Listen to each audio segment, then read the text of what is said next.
Guys, wanted to do an unboxing, but I realized I'm limited on space. I did, as you know, I have to get rid of stuff. I can't be just buying a bunch of stuff. I got to get rid of stuff to get other stuff. I sold my guitar. I don't play as much. You'll hear me sometimes use a solo on a track. It's about as much as I do play with guitar these days. I also sold. Now, I didn't sell it all just to get this. I sold it just to sell it. But I also sold the keyboard I had, which was a 49. Great keyboard, works great with Ableton. But I've been eyeing this thing since I had the ASM Hydrosynth. Love the Hydrosynth. Probably was more detailed than I wanted to deal with because I would usually just hit the random button and take whatever sounds it throws or buy sounds to manipulate it. So I wanted this one. I love Arturia keybed. I love Arturia's touch strips. I'm not a fan of touch strips normally, but you can see these lights on here. Yes, sir. That's huge. For me, at least, because I like to see where, with the wheel, you kind of can control where it goes and not go, but, you know, without that. So this thing here, yes, I'm looking forward to using it. It's unconventional hybrid synth. What's cool about it is they have analog filters. That's pretty cool. They have some digital effects built into it, envelopes, oscillators, of course, LFOs, really important. But it has a step sequencer, which is cool too. And a bunch of, I think, effect tricks that you can do, as well as this matrix thing up here. That's kind of neat. That shows you where everything is being sent to, I guess, and routed as the chord scales. And the matrix amount of the matrix you want to do. It has the glide, all kinds of great stuff. Really great. Arturia just makes great stuff. Let's be honest. They just do. So if you hear rattling of the paper, you know it's the paper coming off here. So here's the box. Before I show you what's in the synth, whatever turned on, I figured I would show you what comes in the box, which is pretty much power adapters. I never need these because I just don't. USB-C to, USB A, I think that is, to USB-B. So I tend to not use this with USB on there. I had bought for myself a little while ago a USB to USB-C. And I like that better with the MacBook because obviously there's USB-C on there. There's no longer any USB A's on there. However, one of the things I do like that you can do is, and I've showed you guys this in a previous video, there's different versions of it, but you can, because this thing has, and oh, by the way, it has a power brick. I meant to show you that. It does have a brick, so you can use that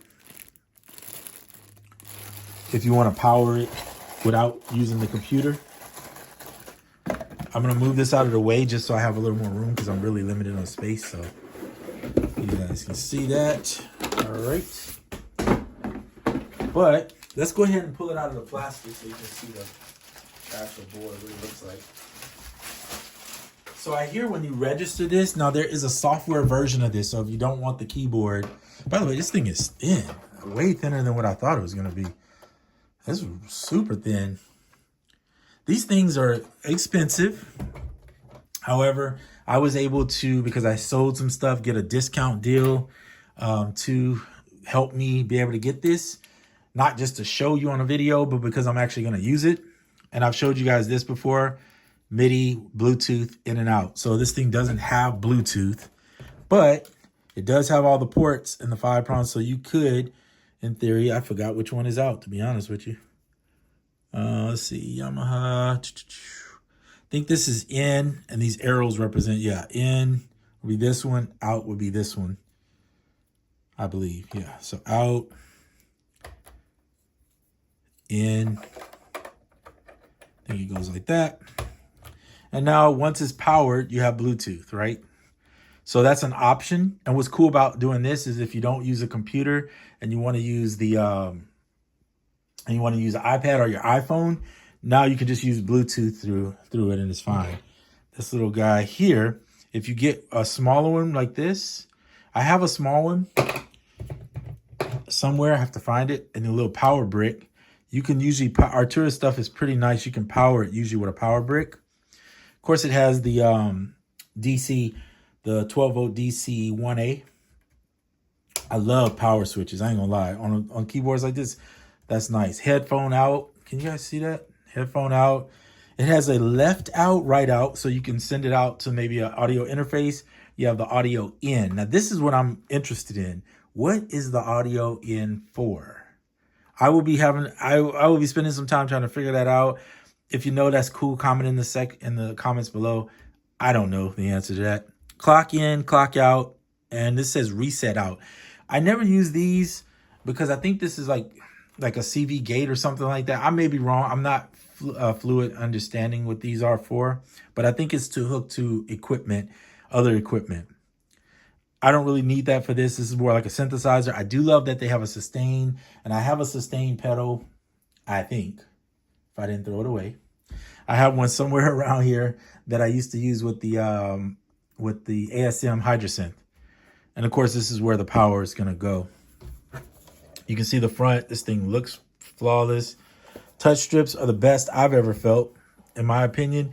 If I'm using touch strips, Arturia just has it locked, okay? They just have the game on lock with that. The keys feel just like the ASM Hydrosynth to me. Of course, they don't have the after-touch thing I think that the Hydrosynth has. But if you've ever played on the Keylab, it's the Key Step. The Key Step 37 or the Key Step 32, they remind me of those type of keys. There are some mini keys, so they're not like, but I'm not sitting around playing full-on piano like that. And this thing is super, I mean, it's got weight to it. It's not like super light, but this thing is light enough to where I could, you could take this with you and tote it around. And I honestly, it's not that heavy. I'm not that strong, I don't think. But it's not that heavy either. So in my mind, let's plug it in. Let's just plug it up. I do have a, there it is right there. I'll plug it into the MacBook because I do need to update it and run the software. Oh, you know what? I'm going to have to look for that other cable. Never mind, because I forget this one doesn't have USB-C on the back, which is okay. I'll do a video where I show you. I'll do another video because I'm going to have it for a little while, obviously, where I show you, as long as I like it, where I show you all the other stuff like the ARP, the sequencer. They do have a play, stop, and a record button here, and some button that says mods. I don't know what that's for, but it looks like it says overdub here too. So maybe the shift button can overdub. You can erase stuff, paste stuff, copy stuff. So you can use these features, these little, you guys see this? Let me show it to you a little closer. See that blue? Copy, paste. So this is cool because the shift now becomes more. So when you use it as a MIDI controller, you have other options. Over here, it's like a sine, vibrato. So this button, I guess, can be a vibrato. This is a dice button. So this is like a random button. I'm guessing you can randomly make sequences. There's so much to this board. I mean, it's incredible. Look at that. You got digital effects if you need them. The analog filters is what I'm super pumped about learning too, trying to figure out how to use them. There is sound edit, and you have save and utilities you can load. I know you can put sounds in this board too. I haven't tried it yet, just like the ASM one. So, and I mean, a lot of people might not like these keys because there's not a lot to them. You see how small they are. But I like this stuff. And if they ever add granular, I think the micro, or this is the mini. The micro, I think, has the granular thing on it. I hope they add that to this one if it's not already there. Mind you, I just got it, so I'm trying to learn it. They do have ratchet and repeat. So ratchet, oh, they have random octaves, mutate. There's a mutate button here, poly. Another randomize on the LFO, up, down, or the arpeggio rather, I'm sorry. I don't know what walk is, pattern. So all these octave 1, 2, 3, 4. I'm not sure what that is. Repeat. I wonder if the ratchet is literally a note repeat, right? And the only thing is, I will say that these buttons here, these aren't buttons. These are more like touch, kind of like what the touch strip does. These are like touch. Looks like you. So it might be an on and off thing. I don't know. I'll figure all that out as time goes. I'm gonna keep messing with it. I do like you have that you have the low pass, band pass, high pass. That's good. You do have modes here, where it's loop, run, envelope, and then you have more modes over here that I don't know what those are, but it's mono, poly, para, and una. So it must be like a EQ, maybe with par. Is that a Anyway, I don't know. I'll figure all that out. 3 effects right here. So it looks like you can switch between what effects you're going to use. That's kind of neat. There's so much to this thing. But anyway, I just wanted to show you, this is what you're going to be using from now on for a little while. The cool thing is with this is having the outs here, the left, right, out. I could actually run it into my mixer face, into the iPhone, and record into Koala.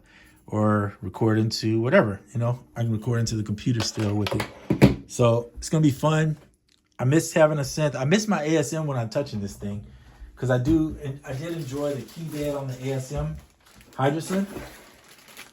So if I ever found a Hydrosynth, the Explorer, somewhere inexpensive, like, you know, around the 400. I think I bought mine, got it on sale for like $4.99. If I could ever find a used one around $400, I might grab it and just hold on to the synth and just keep a bunch of synths, like having, you know, that I can pull out like that. Especially if it allows you to do more than, you know, that it's like has that random feature where you can have all those different sounds. I think that's just really cool. Anyway, as far as I know, it does come with a software version. So one thing that is pretty cool with regards to the software versions, as many people know, is if you decide you don't like the keyboard ever in your life and you want to get rid of the keyboard, at least if you have the software version of it, you still have your sounds and things of that nature. So that's kind of neat. I'm actually excited about that portion of it, and I think this will be good. So I'll do a video later where camera looks all off. It just looks that way. It's not. Probably if I turn it a little bit that way, it won't.